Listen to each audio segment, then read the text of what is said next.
चलो भाई, energy calculations में थोड़ा सा और आगे चलते हैं और हीट जनरेटेड की थोड़ी सी बात करेंगे। सी, फिजिक्स में एनर्जी कैलकुलेशन का कोई भी पार्ट अधूरा रहता है without calculating heat generated in certain situations. अब हमने देखा था कि फिजिक्स में सबसे पहले तो शायद फ्रिक्शन वाला केस था जहां पे हमने देखा था कि हीट जनरेट होती थी।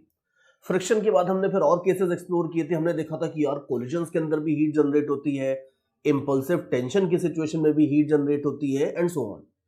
अब यहां पे हम देखेंगे कि अगर मान लो सपोज मेरे पास कोई इलास्टिक रॉड है, उसको मैं खींचता हूं, तो इसमें भी बहुत सारे केसेस में हम देखेंगे कि कुछ ना कुछ हीट जनरेट हो सकती है। क्या होता है, कैसे होता है, लेट मी शो यू। सी, मान लो सपोज मेरे पास एक रॉड है और पैरामीटर्स वही सब आपको दिए हुए हैं, Young's modulus, cross sectional area, length, ये सब अपने को दिया हुआ है पैरामीटर्स। और मैं आता हूं, इसके ऊपर एक फोर्स लगाना शुरू करता हूं। मान लो इसका एक एंड तो मैंने बांध दिया है और दूसरे एंड को, अब ध्यान से सुनना, दूसरे एंड को मान लो सपोज मैं कांस्टेंट फोर्स F से खींचना शुरू करता हूं। तो यू कैन इजीली सी कि अगर मैं कांस्टेंट फोर्स F से खींचूंगा तो ये रॉड एक्सटेंड होना शुरू होगी। और मान लेते हैं सपोज कि अंडर दिस फोर्स ये रॉड फाइनली एक एक्सटेंशन X टाइप का कुछ एक्सटेंशन लेके सेटल हो जाती है मान लो। तो उसको एक्सटेंशन को मैं अलग कलर से दिखाता हूं। ये मैंने फोर्स लगाया, ध्यान रखना कि ये फोर्स कांस्टेंट है और इस कांस्टेंट फोर्स के चलते ये रॉड का एक्सटेंशन हो जाता है मान लो x एक्सटेंशन लेके रॉड सेटल हो जाती है। और हम ये देखेंगे कि इस तरीके से कांस्टेंट फोर्स लगा के किसी भी रॉड को एक्सटेंड करके सेटल करने में अभी हम प्रूव करने वाले हैं कि इस प्रोसेस में कुछ ना कुछ हीट जनरेट होती है और हम ये निकालेंगे कि भाई एग्जैक्टली कितनी हीट जनरेट होती है। ये हमारा प्लान है। तो देखो, सबसे पहली चीज तो देखो कि अगर मान लो सपोज आप इस रॉड के एंड के ऊपर कांस्टेंट फोर्स लगा रहे हो और ये कांस्टेंट फोर्स लगाने से रॉड का ये वाला point of application of force move भी करता है, तो हमारा हाथ जो कि ये फोर्स लगा रहा है वो इस रॉड को कुछ एनर्जी सप्लाई करेगा, इसके ऊपर कुछ वर्क करेगा, because you know that work done is equal to force multiplied by displacement of point of application of force. तो देयरफॉर जो वर्क डन होगा बाय माय हैंड ये हो जाएगा simply F multiplied by x।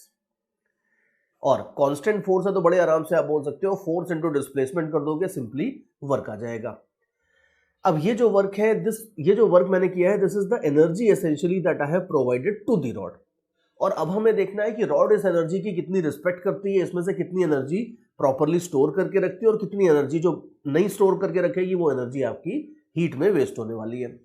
तो अब आप देखो कि पोटेंशियल एनर्जी जो स्टोर होती है रॉड के अंदर वो हमें पता है, ये हो जाती है हाफ के एक्स स्क्वायर।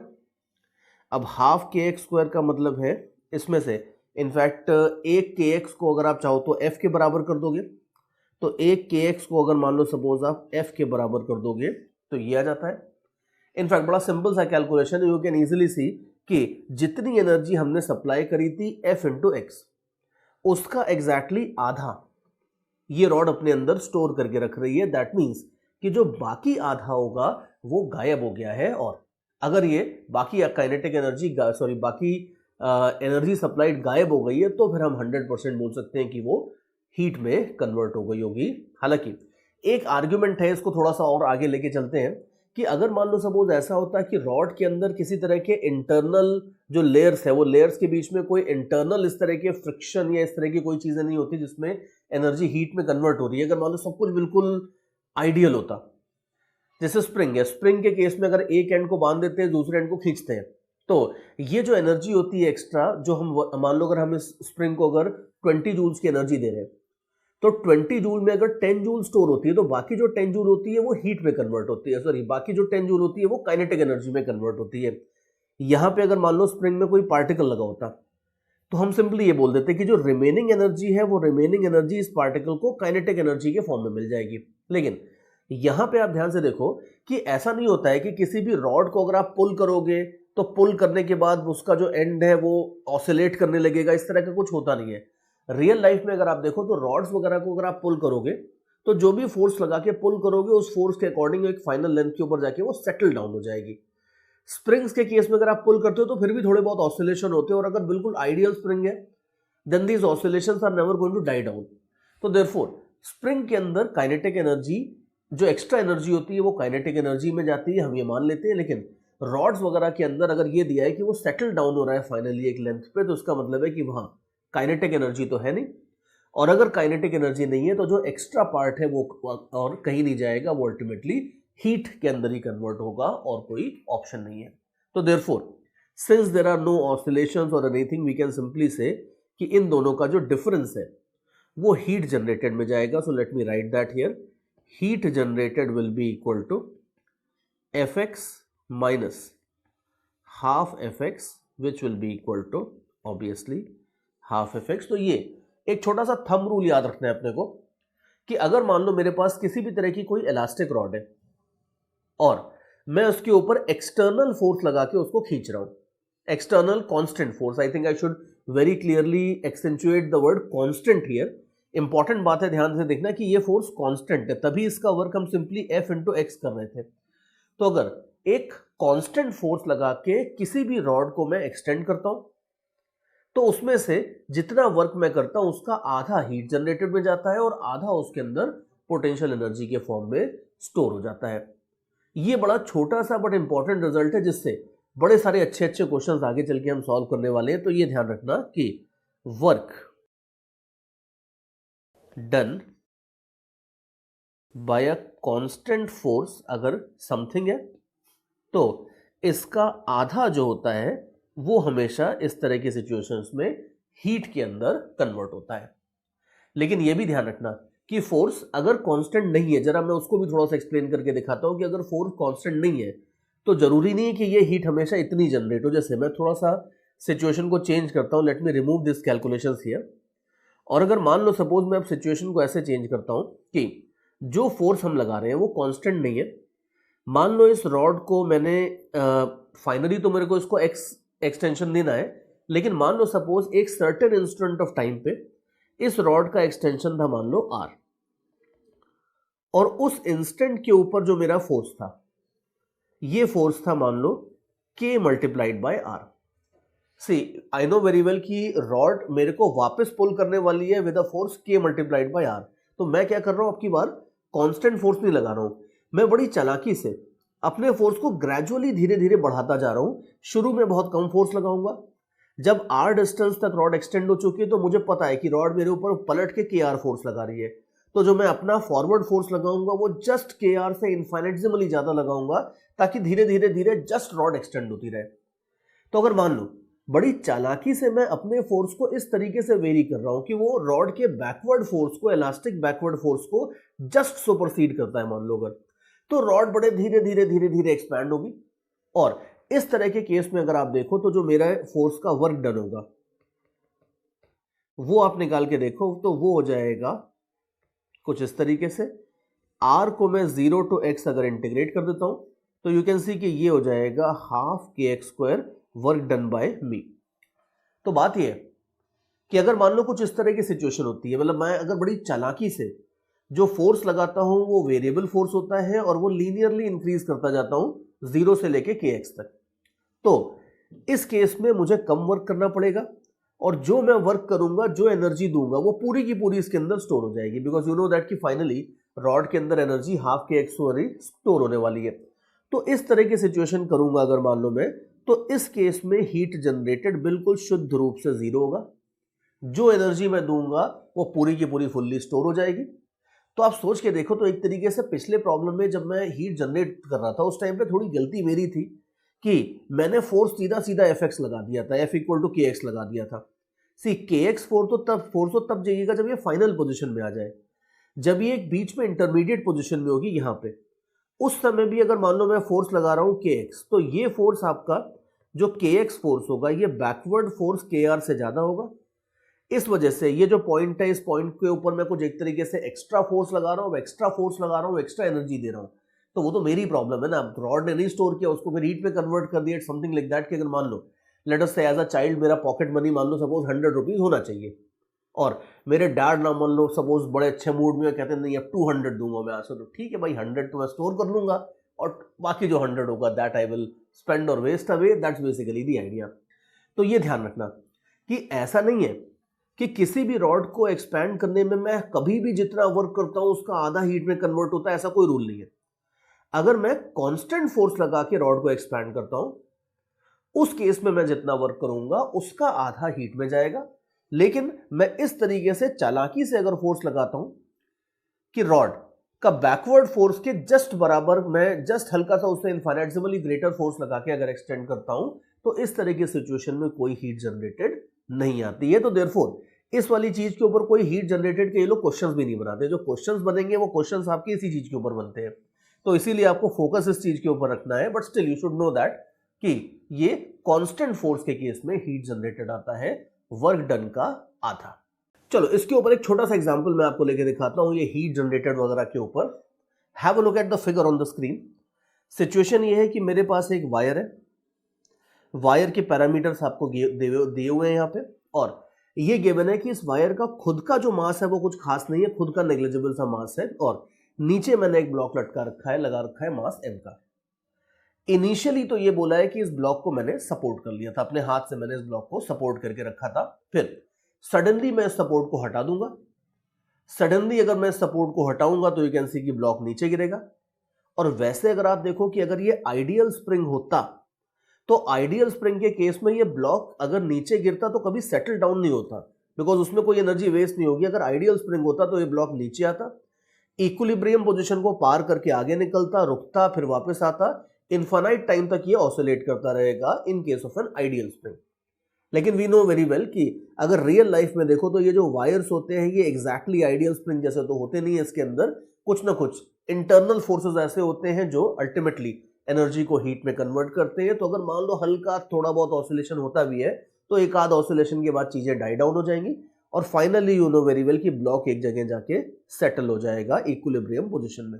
और हमारा क्वेश्चन वही है पुराना कि सपोर्ट को हटाने के बाद, ध्यान से सुनना, क्वेश्चन बस इतना सा है, सपोर्ट को हटाने के बाद के प्रोसेस में हीट कितनी जनरेट होगी। Find the heat generated after the support is withdrawn.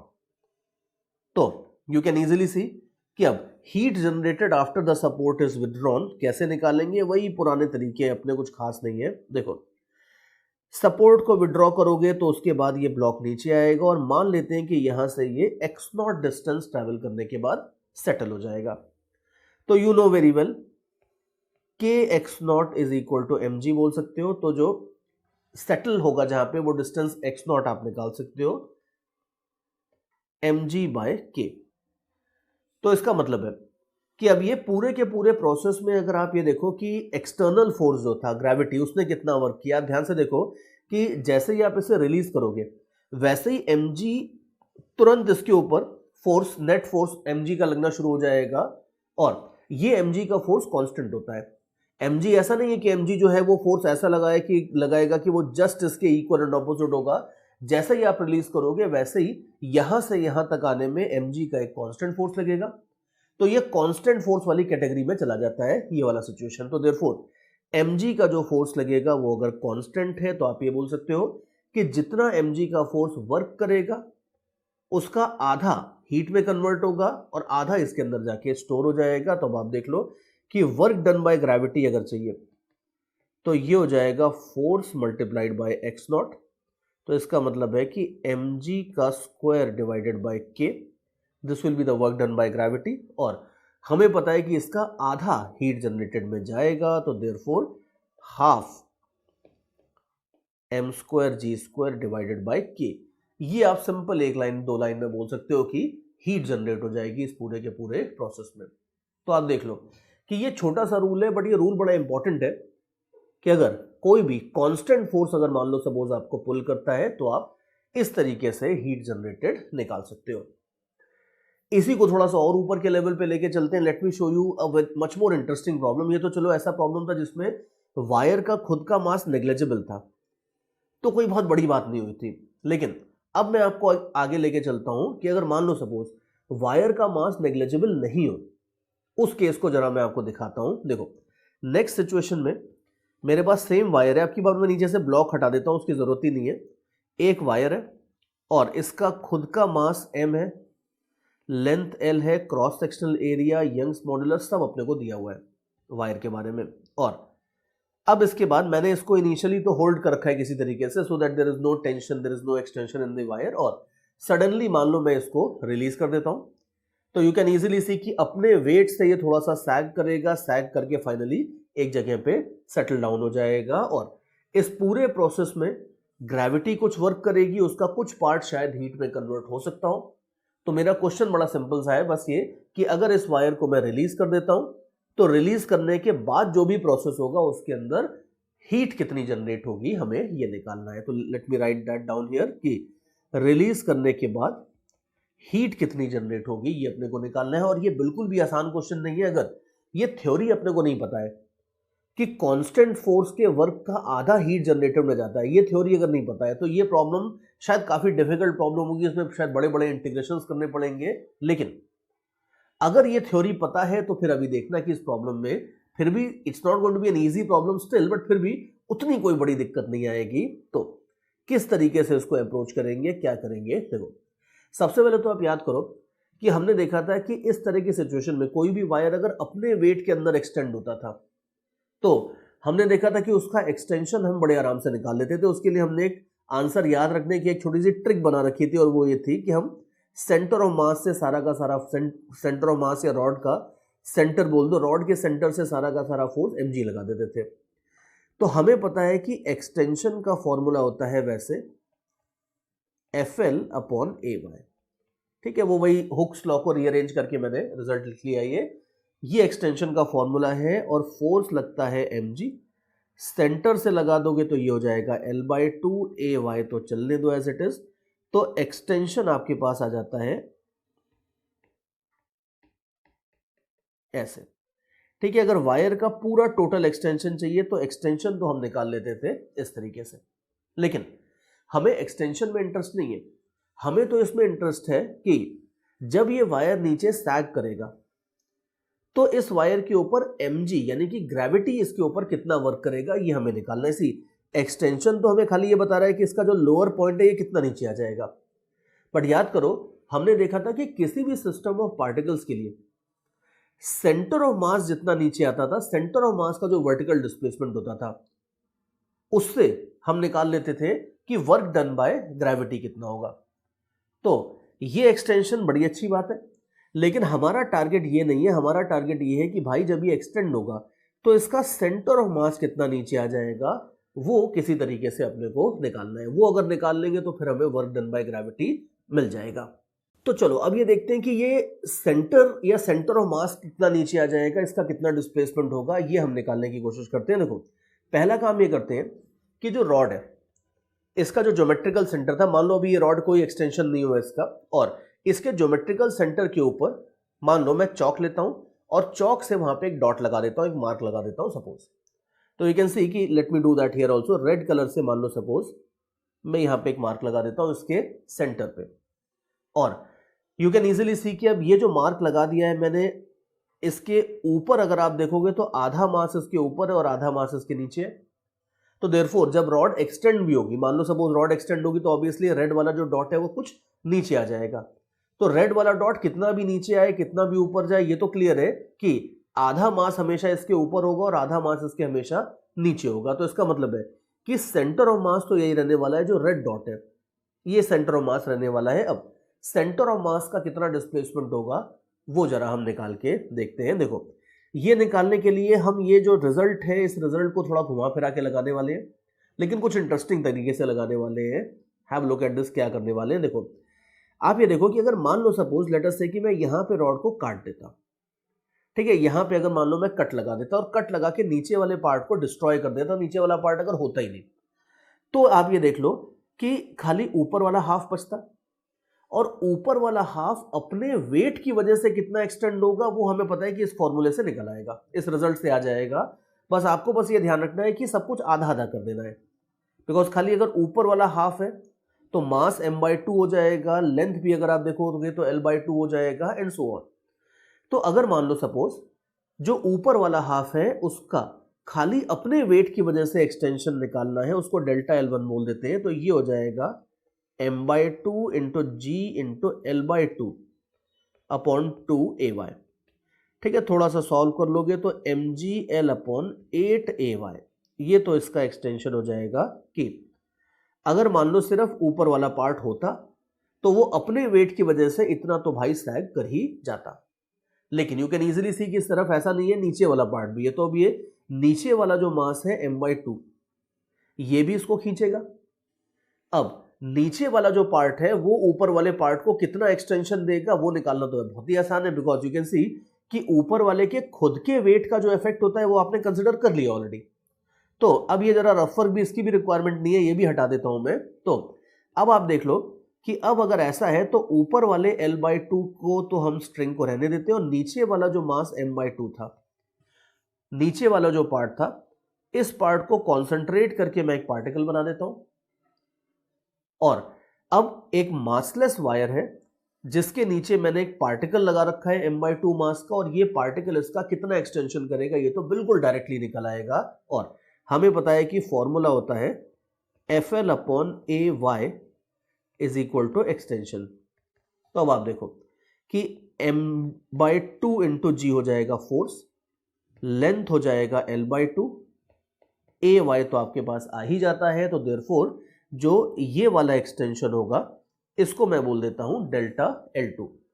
ध्यान से देखो कि मैंने टोटल प्रॉब्लम को दो पार्ट में तोड़ लिया है। मैंने कहा है कि ठीक है इस पॉइंट का मेरे को टोटल डिस्प्लेसमेंट चाहिए, ये दो वजह से, दो रीजन से हो रहा है। नंबर वन, ये वाला जो पार्ट है ये खुद के वेट से सैग कर रहा है, वो मैंने डेल्टा L1 के फॉर्म में निकाल लिया। और दूसरा, जो नीचे वाला पार्ट है वो नीचे वाला पूरा का पूरा m/2 मास उसको नीचे खींच रहा है, तो उसका कंट्रीब्यूशन मैं अभी निकाल रहा हूं, उस कंट्रीब्यूशन को मैंने डेल्टा L2 बोल दिया। ठीक है, थोड़ा सा सिंप्लीफाई कर लेते हैं, तो ये हो जाएगा mgL/4ay डेल्टा L2। तो जो टोटल डिस्प्लेसमेंट होगा अपने रेड डॉट का, ये टोटल डिस्प्लेसमेंट हो जाएगा delta L1 plus delta L2, and you can easily see कि ये हो जाएगा mgL/4ay 1/2 प्लस 1। ठीक है, तो बस अब इसको सिंप्लीफाई कर लो। सिंप्लीफाई करके अपने को मिल जाएगा total displacement of centre of mass. So let's do that. So delta L आ जाएगा आपके पास 3/8 mgL/ay। ठीक है, ये हमारे पास एक रिजल्ट आ गया। ये हमें पता चल गया है कि जो हमने चौक से डॉट लगाया था सेंटर ऑफ मास पे वो कितना नीचे आ जाएगा, ये हमें मिल चुका है। और यू नो वेरी वेल कि अब इसके बाद की कहानी बड़ी सिंपल सी है। वर्क डन बाय ग्रेविटी हो जाता है mg इंटू HCM, और HCM मतलब height loss by centre of mass, exactly यही है जो डेल्टा L हमने निकाला है। तो therefore height lost by centre of mass into mg, ये हो जाता है work done by gravity. So that will be, you can easily see कि कुछ भी नहीं करना, जो ऊपर वाला एक्सप्रेशन है बस उसमें mg मल्टीप्लाई कर दो, तो ये हो जाएगा 3/8 m²g² L/ay। ये वर्क डन बाय ग्रेविटी हो जाता है। और अब इंपॉर्टेंट बात है, ध्यान से सुनना, कि अगर मान लो सपोज इस रॉड के को अगर आप जरा जरा से पीसेस में तोड़ लेते हैं, तो यू विल सी किसी भी एक जनरल पीस को पकड़ लो, उसको एक्सटेंड करने का जो काम कर रहा है वो तो अल्टीमेटली उस एक्सटेंड करने वाला जो फोर्स है वो तो अल्टीमेटली कांस्टेंट है, वो कोई वेरी वगैरह तो कर नहीं रहा है। तो अगर हर पीस को एक्सटेंड करने वाला फोर्स कांस्टेंट है, तो इसका मतलब है कि वो जो हमारा हाफ जो हीट जनरेटेड वाला जो रिजल्ट था कि heat generated work done by gravity का आधा होता है, एक्सटर्नल वर्क डन का आधा होता है, वो रिजल्ट हर जरा जरा से सेक्शन के ऊपर चलेगा। और अगर हर जरा जरा से सेक्शन पे चलेगा तो फिर पूरे ऑब्जेक्ट के ऊपर भी चलेगा। तो देयरफॉर लास्ट में बड़े कंफर्टेबली आप बोल सकते हो कि जो हीट जनरेटेड होगा ये वर्क डन बाय ग्रेविटी का आधा हो जाएगा, ये बात है।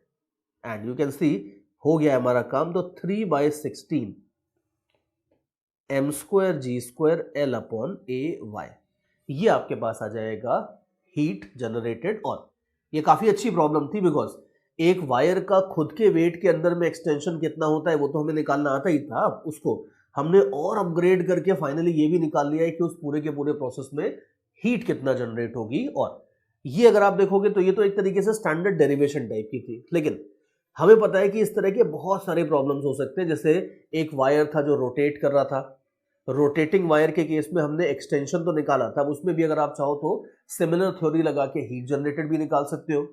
या कोई वायर है जिसके अंदर यंग्स मॉडुलस वेरी कर रहा है, उसके अंदर भी अगर आप चाहो तो हीट जनरेटेड, वर्क डन, ये सब निकाल सकते हो। तो यू कैन इजीली सी कि ये थ्योरी तो बड़ी छोटी सी है, लेकिन इसके ऊपर बहुत सारे बड़े बड़े और अच्छे प्रॉब्लम्स बना सकते हो, जिसमें आप जिन सब में आप सिमिलर आइडियाज यूज करके हीट जनरेटेड निकाल सकते हो।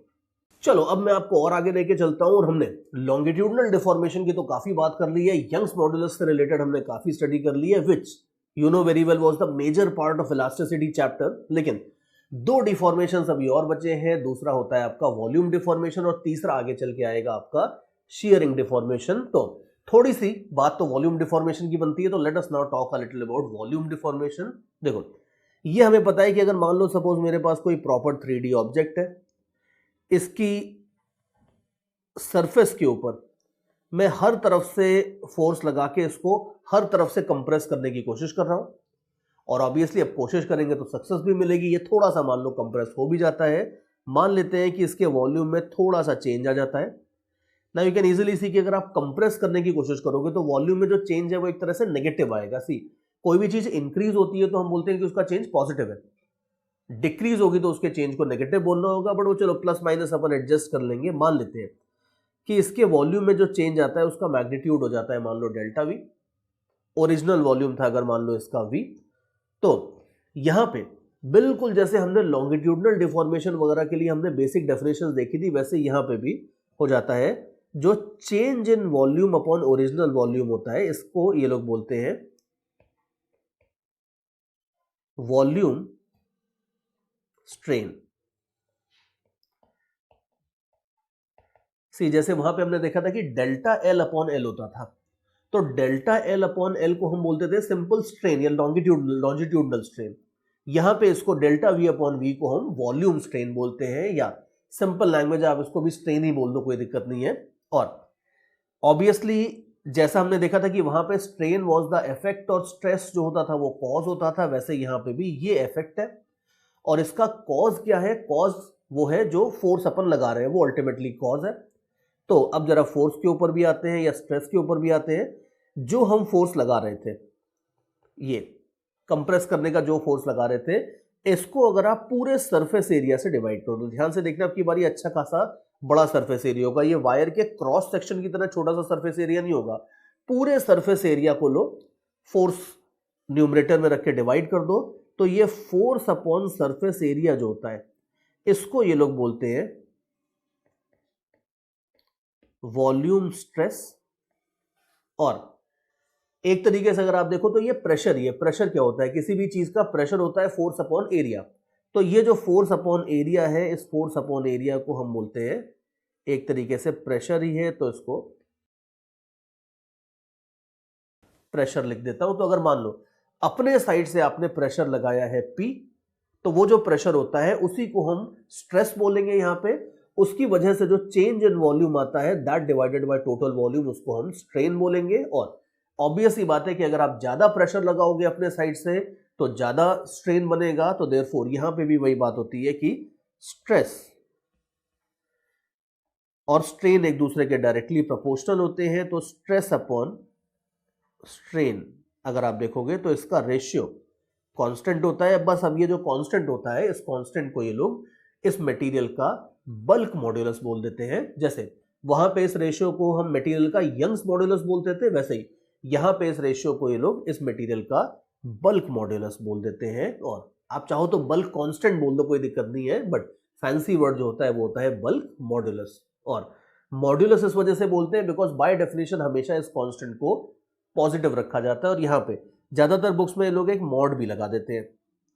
देखो मॉड इसलिए लगाते हैं कि गलती से कहीं अगर कुछ इधर उधर करने से माइनस साइन आ जाता है तो उसको आपको नेग्लेक्ट करके ये मेक श्योर करना है कि ये बल्क मॉड्यूलस हमेशा पॉजिटिव रहे बाय डेफिनेशन। तो ये डेफिनेशन होती है बल्क मॉड्यूलस की। और ज्यादातर जितने भी नॉन कॉमन मटेरियल्स हैं उन सबके बल्क मॉड्यूलस साइंटिस्ट ने निकाल के रख रखे हैं। तो देयरफॉर जो भी प्रॉब्लम्स मैं आपको दूंगा उसमें प्रॉब्लम्स का तरीका वही रहेगा फ्रेम करने का कि आपको बल्क मॉड्यूलस दे दिया जाएगा, स्ट्रेस जनरली दे दिया जाएगा, और जनरली ये पूछा जाएगा कि भाई इतनी स्ट्रेस के अंदर इसका कितना वॉल्यूम चेंज आएगा, और बल्क मॉड्यूलस वगैरह की वैल्यूज डाल के आप वो रिजल्ट्स निकाल लोगे। और एग्जांपल एक छोटा सा लेके दिखाता हूं मैं आपको इसका।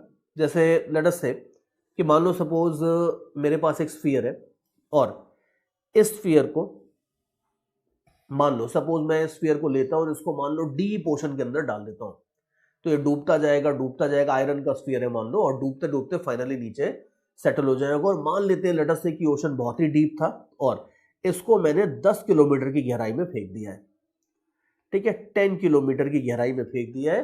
अब 10 किलोमीटर की गहराई में डूबते डूबते फाइनली नीचे सेटल हो गया जाके, and you can easily see कि 10 किलोमीटर की गहराई के ऊपर पानी का भयंकर प्रेशर होगा, और उस भयंकर प्रेशर की वजह से भाई आयरन है या जो भी है थोड़ा तो कंप्रेस होगा एटलीस्ट।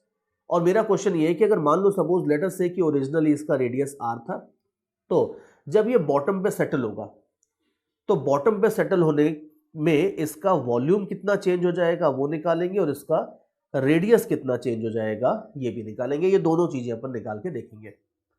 बाकी सारा डेटा मैं आपको दे देता हूं। जो पानी है आपको पता ही है कि पानी की डेंसिटी कितनी होती है।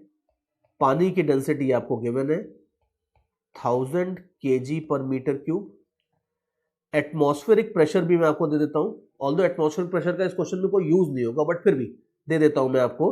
एटमॉस्फेरिक प्रेशर केमिस्ट्री में भी आपने देखा होगा approximately 10⁵ Newton per metre square होता है, जो हम रोज अपने कंधे पे उठा के घूमते रहते हैं। काफी अच्छा खासा प्रेशर होता है, लेकिन बचपन से हमें हमारी बॉडीज को इस प्रेशर को झेलने की आदत होती है, तो अपने को कोई फर्क नहीं पड़ता है, we are just happy with that pressure. और इसके साथ साथ डेप्थ तो मैंने आपको दे ही दी है। हाँ, स्फीयर का भी पैरामीटर्स देने पड़ेंगे, तो स्फीयर का मान लो बल्क मॉड्यूलस मैं आपको दे देता हूं 5 × 10⁻10 SI यूनिट्स। रेडियस तो आर है, and I think all this data is there with us now. ये सारा डेटा गिवन है। हमें निकालना है कि अगर स्फीयर को मैं 10 किलोमीटर की डेप्थ पे डाल देता हूं तो 10 किलोमीटर की डेप्थ के ऊपर इसका वॉल्यूम कितना चेंज हो जाएगा और इसका रेडियस में कितना चेंज आ जाएगा, ये अपने को निकालना है। तो अब आप देखो कि हमारा जो फॉर्मूला होता था वो होता था bulk modulus is equal to stress divided by strain.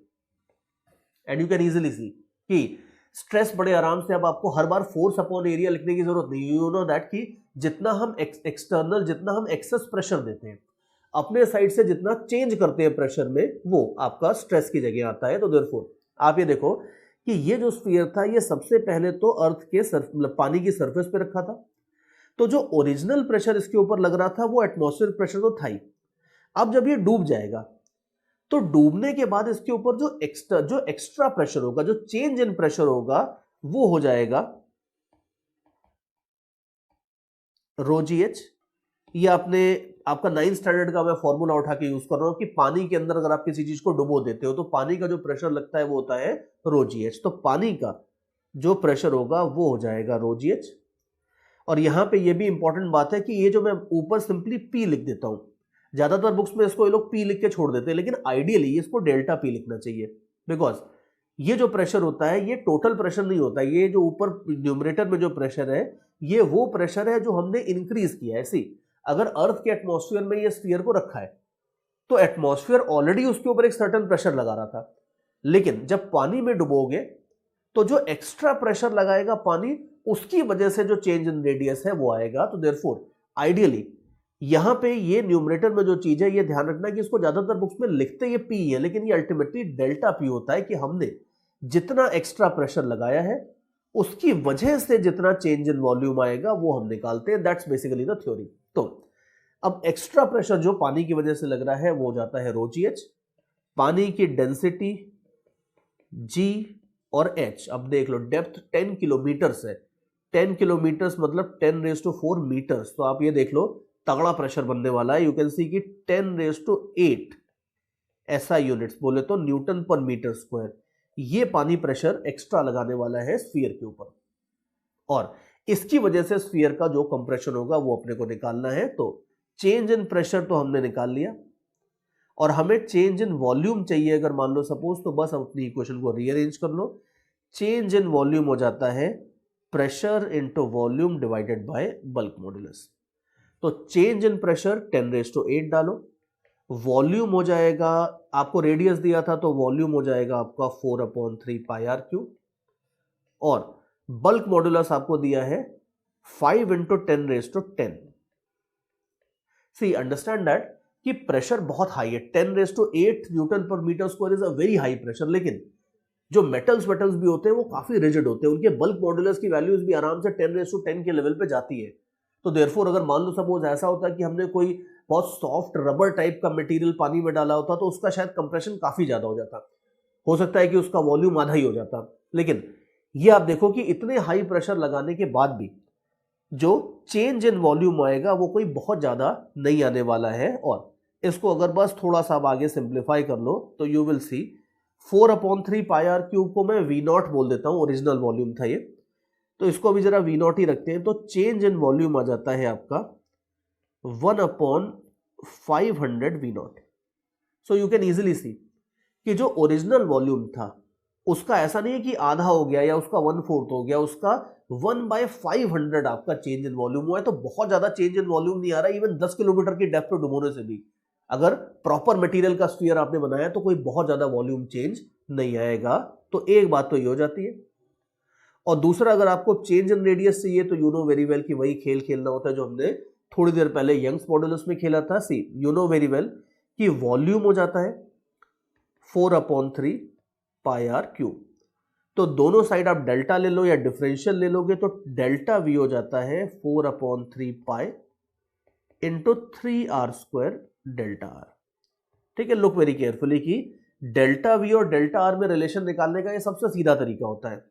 तो देयरफॉर डेल्टा आर अगर आपको चाहिए तो आप देख लो कि डेल्टा आर बड़े आराम से आपका इस इक्वेशन से आ जाता है। तो डेल्टा आर अगर आप देखोगे 3 भी कैंसिल कर लो तो ये हो जाता है delta we divided by 4 pi r²। तो यू कैन इजीली सी कि अब अगर आपको इस प्रॉब्लम में चेंज इन रेडियस चाहिए था तो ये हो जाएगा 1/500 वी नॉट, तो चेंज इन वॉल्यूम था। तो just let me right this part again. You can see कि जो चेंज इन रेडियस है ये हो जाएगा v0/500 divided by 4 pi r²। और ये जो v0 था, ये v0 का वैल्यू अपने को पता है, ये था 4/3 पाई आर क्यूब। तो बस इसको आप थोड़ा सा पुट कर दो, सॉल्व कर लो, कुछ भी नहीं है, बहुत सिंपल कैलकुलेशंस होते हैं। और बल्क मॉड्यूलस ध्यान रखना कि यंग्स मॉड्यूलस में तो फिर भी थोड़े इंटीग्रेशन वगैरह मिला जुला के स्प्रिंग्स के साथ सिमिलैरिटी वगैरह बिठा के हमने अच्छे क्वेश्चंस बना दिए थे।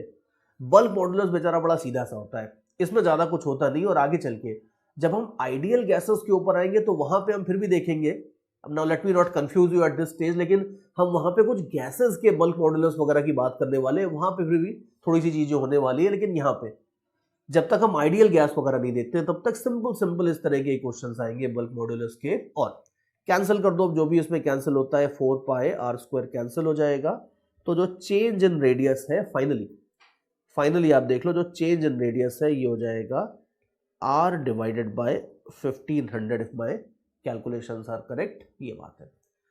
तो यू कैन इजीली सी कि जैसे यंग्स मॉडुलस की इक्वेशन यूज होती थी, हुक्स लॉ जिसको अपन बोलते थे, जो यूज होता था, उसी तरीके से आपका ये बल्क मॉडुलस वाली भी इक्वेशन यूज होगी। The only difference is this कि इसमें बहुत कॉम्प्लिकेटेड टाइप के क्वेश्चन नहीं आते, जनरली स्ट्रेट फॉरवर्ड क्वेश्चन आते हैं, बिकॉज प्रेशर वेशर लगाने का जनरली उतने वैरायटी नहीं होती क्वेश्चंस की, इसमें मैकेनिक्स उतनी मिक्स नहीं होती जितनी आपकी यंग्स मॉडुलस के अंदर मिक्स हो सकती थी। So this was one example जहां पे हमने बल्क मॉडुलस यूज करके एक छोटा सा क्वेश्चन सॉल्व कर लिया।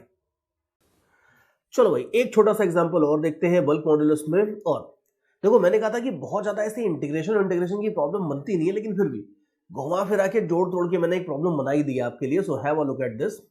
सिचुएशन ये कि मान लो सपोज मेरे पास एक बड़ा गहरा सा कंटेनर है इस तरीके से, जिसके अंदर मैंने पानी भर दिया है ऐसे, और ये पानी की डेप्थ मान लो है h, एंड लेट्स से कि काफी गहरा, कई किलोमीटर गहरा कंटेनर है मान लो, और पानी इसमें भर दिया है up to a depth h।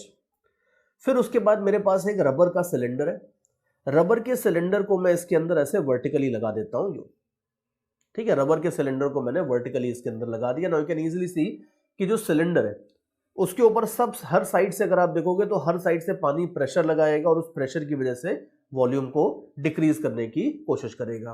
तो सिलेंडर के ऊपर हर साइड से प्रेशर लग रहा है कुछ ना कुछ, और क्वेश्चन ये है कि पानी के प्रेशर की वजह से इस सिलेंडर के वॉल्यूम में कितना डिक्रीज आएगा, कितना चेंज आएगा, ये अपने को निकालना है। तो क्वेश्चन बड़ा सीधा सा है, find the change in volume of the cylinder due to water pressure. Data सारा दिया है, पानी की डेप्थ दी है, पानी की डेंसिटी दी है, पानी की, वैसे अगर आप देखोगे तो पानी वानी की डेंसिटी भी डेप्थ के साथ साथ थोड़ी बढ़ जाती है, लेकिन मान लेते हैं चलो वो डेंसिटी मैंने आपको रो कांस्टेंट दे दी है। जो मटेरियल है रबर का उसका बल्क मॉडुलस दे दिया है, ओरिजिनल रेडियस जो इसका था वो आर दे दिया है। ये सारा डेटा के मैंने चेंज इन वॉल्यूम कितना होगा ये अपने को निकालना है। तो अब आप देखो कि ये कुछ कुछ वैसी प्रॉब्लम है, जैसे हमने यंग्स मॉडुलस में प्रॉब्लम देखी थी कि अगर एक वायर को मैं उसके वेट के अंदर ही सस्पेंड कर देता हूं तो अपने वेट की वजह से उसका कितना एक्सटेंशन होगा। यहां हमने देखा था कि अगर इसको पतले पतले एलिमेंट्स में तोड़ लो तो हर एलिमेंट के ऊपर टेंशन अलग अलग था, तो देयरफॉर हमें इंटीग्रेट करना पड़ा था। अब यहां पे भी वही प्रॉब्लम आएगी कि जो हमारा ओरिजिनल फॉर्मूला है, let me write that down for you, हमारा ओरिजिनल फॉर्मूला है bulk modulus is equal to excess pressure divided by change in volume upon original volume. In other words change in volume हो जाता है excess pressure multiplied by volume divided by bulk modulus. एक चीज और ध्यान से देखो कि मैं एज फार एज पॉसिबल कोशिश करूंगा कि जो ऊपर प्रेशर होता है उसको पी नहीं लिखूं, उसको मैं डेल्टा पी लिखूंगा अपने लेक्चर्स में, बट फिर भी ध्यान रखना है कि दुनिया की ज्यादातर बुक्स में वो डेल्टा एज्यूम्ड होता है, वो एज्यूम कर लेते हैं कि वो डेल्टा है, वो खाली आपका पी ही लिखते हैं, लेकिन उनका मीनिंग जनरली डेल्टा पी होता है एज आई वाज सेइंग। तो चेंज इन वॉल्यूम का तो ये फॉर्मूला बनता है। अब आप देखो कि इस फॉर्मूले को मैं डायरेक्टली पूरे सिलेंडर के ऊपर तो लगा नहीं सकता, बिकॉज यहां प्रेशर अलग है, यहां प्रेशर अलग है, हर जगह प्रेशर अलग अलग है। तो इस फॉर्मूले को लगाने के लिए सबसे पहले मुझे एक स्लाइस लेनी होगी। तो मान लेते हैं कि ऊपर से y डेप्थ के ऊपर मैं एक dy थिकनेस की स्लाइस लेता हूं सपोज। तो यू नो वेरी वेल कि यहां पे जो प्रेशर होता है एक डेप्थ y के ऊपर जो प्रेशर हो जाता है वो हो जाता है रो जी वाई। ये तो प्रेशर हो जाएगा, ये एक्सेस प्रेशर होगा, मतलब एटमॉस्फेयर के ऊपर इतना प्रेशर पानी और लगा रहा है, तो ये तो एक्सेस प्रेशर हो जाएगा। और ये जो स्लाइस है, इस स्लाइस का जो नेचुरल वॉल्यूम होगा, जो ओरिजिनल वॉल्यूम होगा, वो हो जाएगा आपका एक तरीके से, अब यहां पे नोटेशंस भी थोड़ा सा अपने को केयरफुली लेनी पड़ेंगी। ये जो स्लाइस का ओरिजिनल वॉल्यूम होगा इसको मैं डी वी नॉट बोल देता हूं सपोज एक सेकेंड के लिए। तो मतलब अगर कंप्रेशन नहीं होता तो इसका जो नॉर्मल वॉल्यूम हो जाता है वो हो जाता cross sectional area multiplied by d y, ये इसका ओरिजिनल वॉल्यूम होता। तो यहां पे भी हम अपना बल्क मॉडुलस वाला फॉर्मूला पूरे सिलेंडर के ऊपर नहीं लगाने वाले हैं, हम बल्क मॉडुलस वाला फॉर्मूला सिर्फ इतनी पतली सी स्लाइस के ऊपर लगाने वाले हैं। तो ये स्लाइस का जो नेचुरल वॉल्यूम होगा वो v की जगह आएगा, इस स्लाइस को कंप्रेस करने वाला जो प्रेशर होगा वो डेल्टा पी की जगह आएगा, और बल्क मॉडुलस की जगह तो खैर बल्क मॉडुलस ही आएगा। और फर्दर इस स्लाइस के अंदर जो जरा सा वॉल्यूम चेंज आएगा वो मैं इधर डालने वाला हूं। तो therefore now I can say that dv is equal to rho g y, फिर वॉल्यूम की जगह मैं पुट करने वाला हूं pi r square multiplied by d y, bulk modulus से सब कुछ डिवाइड कर दो। तो ये जो मेरे पास dv आ गया है, ये dv का मतलब है कि इस जरा सी स्लाइस के वॉल्यूम में जो और जरा सा चेंज होता है वो आपको मिल गया है यहां पे, और ये जरा जरा से चेंजेस को एड अप कर दोगे तो आपको पूरे सिलेंडर के वॉल्यूम में जो चेंज आ रहा है वो मिल जाएगा, और वही अपना फाइनली रिक्वायरमेंट है। तो देयरफॉर इस इक्वेशन को लिखना थोड़ा सा केयरफुली था, बट उसके बाद का काम बड़ा सिंपल सा है, बस सिंपली अब दोनों साइड आप इंटीग्रेट कर दो। तो जो टोटल चेंज इन वॉल्यूम है वो as I was saying integral dv करके आ जाएगा, और ये हो जाएगा आपका pi r square by b into rho g into y d y, ये हो जाएगा आपके पास। और बस अब इसको सॉल्व कर लोगे तो pi r square by b into rho g, और y की वैल्यू 0 से h तक लेके आप इंटीग्रेट कर दोगे तो ये हो जाएगा h स्क्वायर बाय 2, और थोड़ा बहुत आप टर्म्स को रीअरेंज कर लेना अपने हिसाब से, that's okay. But you can see कि इस तरीके से बल्क मॉडुलस में भी अगर आप चाहो तो जबरदस्ती इंटीग्रेशन वाले प्रॉब्लम बना सकते हो, बट यू कैन इजीली सी की थोड़ी इम्प्रैक्टिकल सी प्रॉब्लम है, बट फिर भी जेई में अगर पूछना चाहे तो डेफिनेटली एडवांस में अगर वो कॉन्सेप्ट चेक करना चाहते हैं तो डेफिनेटली इस तरह की प्रॉब्लम्स बना सकते हैं, और इस तरह की और भी प्रॉब्लम्स बना सकते हैं जिसमें मान लो यहाँ पे तो मैंने बल्क मॉडुलस कांस्टेंट मान लिया था, बल्क मॉडुलस को भी अगर मान लो सपोज मैं y के साथ साथ चेंज कर देता हूं तो थोड़ा सा प्रॉब्लम और इंटरेस्टिंग हो जाएगी। लेकिन कोर कंसेप्ट आपका यही रहने वाला है। तो यू कैन इजीली सी कि बल्क मॉड्यूलस में भी अगर आप चाहो तो घुमा फिरा के थोड़ा बहुत इंटीग्रेशन मिला सकते हो, लेकिन जनरली इतना ज्यादा ये करते नहीं है। बल्क मॉड्यूलस की प्रॉब्लम्स ओवरऑल देखना